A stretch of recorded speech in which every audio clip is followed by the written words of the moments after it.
وقال الذي اشتراه من مصر لامرأته اكرمي مثواه عسى أن ينفعنا أو نتخذه ولدا وكذلك مكنا ليوسف في الأرض ولنعلمه من تأويل الأحاديث. اعوذ باللہ من الشیطان الرجیم. بسم اللہ الرحمن الرحیم. ربی اشرح لی صدری ویسر لی امری واحلل عقدۃ من لسانی یفقہوا قولی. السلام علیکم ورحمۃ اللہ وبرکاتہ. حضرت یوسف علیہ السلام کنویں میں اللہ رب العزت کی ذات کی طرف سے تسلی پا کر مزید حکمت خداوندی کا انتظار کرنے لگے. قرآن پاک کے مطابق ایک قافلہ اس کنویں کے پاس سے گزرا اور انہوں نے پانی کے لیے اپنا سکہ بھیجا. اس نے کنویں میں ڈول لٹکایا اور حضرت یوسف علیہ السلام اس ڈول میں لٹک گئے. اہل کتاب کے مطابق یہ قافلہ تجارت کے لیے خشک میوہ جات پر مشتمل تھا. عموماً یہ قافلہ غلاموں کی تجارت نہیں کرتا تھا، لیکن جب انہوں نے حضرت یوسف علیہ السلام کو دیکھا تو بولے، ہمارے لیے خوشخبری ہے، یہ تو لڑکا ہے. یعنی انہوں نے ظاہر کیا کہ ان کے سامان تجارت میں غلام بھی شامل ہیں. قافلے والوں کو حقیقت حال معلوم تھی کہ لباس و قطع سے یہ لڑکا کسی شریف خاندان سے تعلق رکھتا ہے. چونکہ بچہ ہے تو ہو سکتا ہے کنویں میں گر گیا ہو یا گرا دیا گیا ہو، لیکن انہوں نے پیسے کے لالچ میں حضرت یوسف علیہ السلام کو چھپا لیا، بجائے اس کے کہ ارد گرد پتہ کرتے کہ اس بچے کا تعلق کس سے ہے. ادھر یوسف علیہ السلام کے بھائی بھی طاق میں تھے. انہیں پتہ چل گیا کہ قافلہ کنویں کے قریب رکا ہے. چونکہ اس دور میں لوگوں کا بہت زیادہ ہجوم نہیں ہوتا تھا، لہٰذا فوراً پتہ چل جاتا کہ علاقے میں کون داخل ہوا ہے، کدھر اترا ہے اور اس کے کیا معاملات ہیں. اس کے علاوہ اس دور میں پانی کی تلاش ایک اہم ضرورت تھی اور عموماً قافلے کنووں، تالابوں اور چشموں کے پاس ہی ڈیرے ڈالتے تھے. لہٰذا حضرت یوسف علیہ السلام کے بھائی آگاہ ہو گئے اور وہ قافلے والوں کے پاس گئے. وہ ان سے کہنے لگے، یہ ہمارا غلام ہے، ہمارے پاس سے بھاگ کر آیا ہے.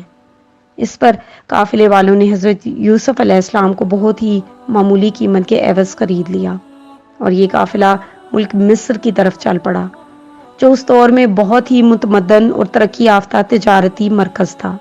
اس میں اللہ کی عظیم حکمت پوشیدہ تھی کہ جو لڑکا مصر میں قیدی غلام کی طرح داخل ہوا، اس کے ذریعے اہل مصر پر رحمت نازل ہونے والی تھی.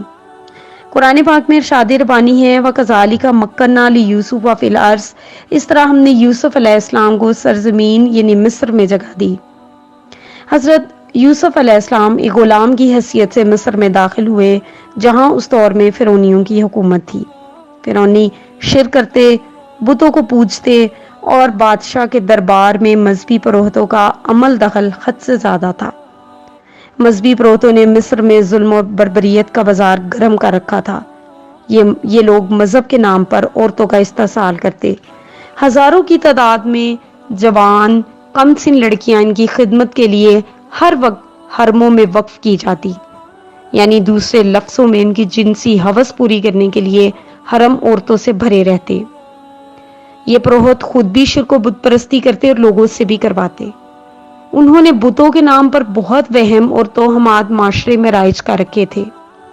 یہ مذہب کے نام پر لوگوں سے نذرانے لوٹتے اور انہوں نے اپنے حرم کے نیچے تہ خانوں میں خزانوں کے ڈھیر لگا رکھے تھے.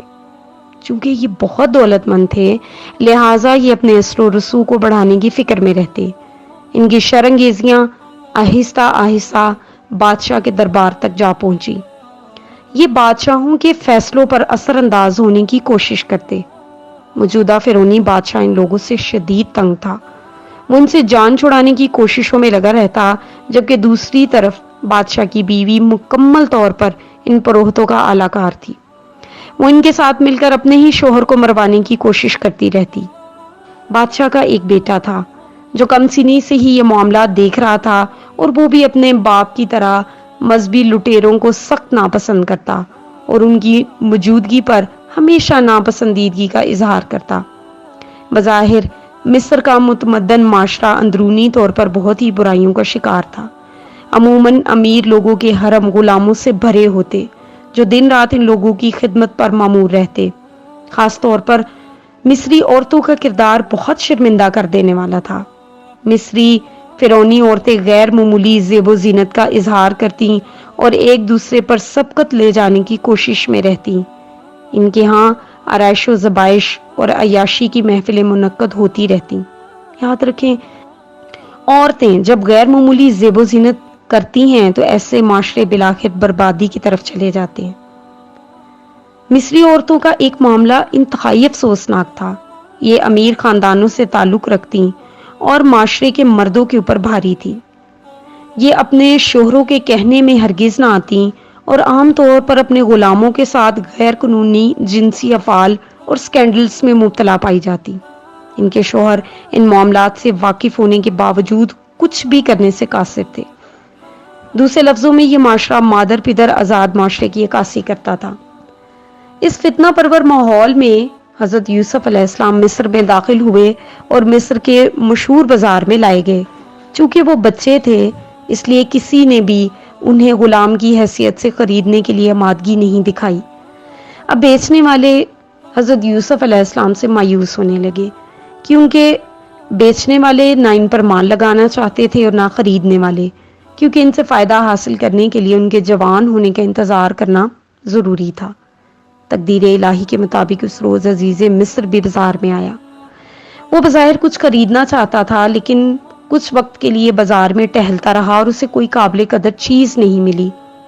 چلتے چلتے اس کی نظر حضرت یوسف علیہ السلام کے حسین اور سنجیدہ چہرے پر پڑی۔ وہ آپ علیہ السلام سے متاثر ہوا اور ارادہ کیا کہ آپ علیہ السلام کو خرید لے۔ چونکہ حضرت یوسف علیہ السلام بچے تھے، لہٰذا نہایت کم قیمت کے عوض عزیز مصر نے آپ کو خرید لیا۔ قافلے والے بھی جلد ان سے جان چھڑانا چاہتے تھے، کیونکہ وہ جانتے تھے انہوں نے کسی غلام کو نہیں بلکہ ایک آزاد بچے کو غلام کی حیثیت سے بیچ دیا ہے۔ عزیز مصر آپ کو خرید کر گھر کی طرف چل پڑا۔ راستے میں اس نے حضرت یوسف علیہ السلام سے گفتگو کی تو وہ آپ سے بہت متاثر ہوا۔ وہ جان گیا کہ آپ کوئی معمولی بچے نہیں ہیں، لہٰذا وہ انہیں لے کر غلاموں کے ڈیرے پر جانے کے بجائے حرم میں داخل ہوا، جہاں اس کی خوبصورت بیوی اس کا انتظار کر رہی تھی۔ پہلے وہ حیران ہوئی کہ اس کا ذہین شوہر کسی بچے کو غلام کی صورت میں خرید لایا، جبکہ بچہ ان کی کیا خدمت کر سکتا تھا۔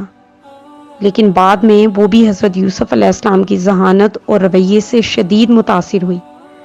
عزیز مصر اور اس کی بیوی بے اولاد تھے۔ عزیز مصر نے اپنی بیوی سے کہا کہ دیکھو، یہ کوئی معمولی بچہ نہیں ہے، اس کے ساتھ حسن سلوک کرو اور اپنے طور طریقے سکھاؤ۔ ہو سکتا ہے کہ ہم اس کی اچھی تربیت کریں اور اس کو اپنا بیٹا بنا لیں اور کل کو یہ ہمارے لیے بہترین ثابت ہو۔ اللہ تعالیٰ نے حضرت یوسف علیہ السلام کو باتوں کی سمجھ بوجھ اور خوابوں کی تعبیر کا علم عطا فرمایا۔ عموماً پیغمبروں کو وہ معجزے دیے جاتے ہیں جو موجودہ حالات کے پیش نظر ہوں۔ فرعونیوں کے ہاں توہمات عام تھیں اور ستاروں سے فعل معلوم کرنے کا رواج عام تھا۔ بادشاہ نے اپنے دربار میں ہر وقت ایسے لوگ رکھے ہوئے تھے جو ستاروں کی چال کے ذریعے مستقبل کا حال بتاتے اور خوابوں کی تعبیر کرتے۔ اللہم اجعلنا من اہل القرآن الذین هم مخلوقا وخاصاتک یا ذا الجلال والاکرام۔ سبحانک اللہم وبحمدک اشہد ان لا الہ الا انت استغفرک واتوب الیک۔ والسلام علیکم ورحمۃ اللہ وبرکاتہ۔ والله غالب على أمره ولكن أكثر الناس لا يعلمون